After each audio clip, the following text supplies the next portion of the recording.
5 matchs que j'ai sélectionnés pour ce samedi football et on commence par la rencontre entre Newcastle et Bournemouth. Je vois les deux équipes réussir à marquer puisqu'effectivement Bournemouth, lorsqu'ils sont outsiders, arrivent bien à gérer tout ce qui est contre-attaque et transition rapide face à des équipes qui sont censées avoir la possession de balle. Newcastle est une équipe qui n'est pas très solide défensivement mais qui offensivement propose des choses intéressantes. Donc pour moi les deux équipes qui marquent est assez intéressant.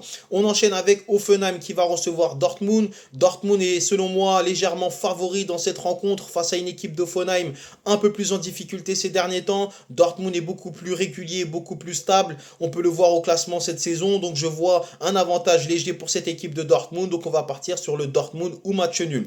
On continue avec une petite surprise selon moi avec le match nul ou la victoire de Parme face à une équipe d'Udinese qui c'est vrai enchaîne les belles performances notamment avec cette victoire contre l'AC Milan, mais qui est une équipe qui n'est pas très régulière, on peut le voir avec son classement, c'est pour cela qu'elle stagne souvent dans le ventre mou. Donc pour moi, le coup à jouer est assez intéressant avec le Parme ou match nul.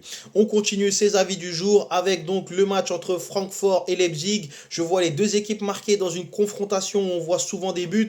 Je pense que la fébrilité défensive de Leipzig à l'extérieur face à la confiance de Francfort à domicile peut donner un match assez intéressant et les deux équipes qui marquent pour moi est un bon compromis. Et on finit toujours avec les deux équipes qui marquent, mais cette fois-ci en Angleterre. Chelsea qui va recevoir Manchester United. Chelsea et Manchester United sont des équipes un petit peu similaires selon moi dans le style de jeu ou on va dire également dans l'organisation politique de leur sur le plan sportif. Donc je vois un petit peu deux équipes qui peuvent se neutraliser mais qui arrivent malgré tout à marquer. Donc pour moi les deux équipes qui marquent est assez intéressant pour ces raisons-là également. N'hésitez pas à me faire part de vos avis pour toutes ces rencontres ou également d'autres rencontres qui peuvent vous sembler intéressantes et je vous souhaite à tous un bon samedi de football.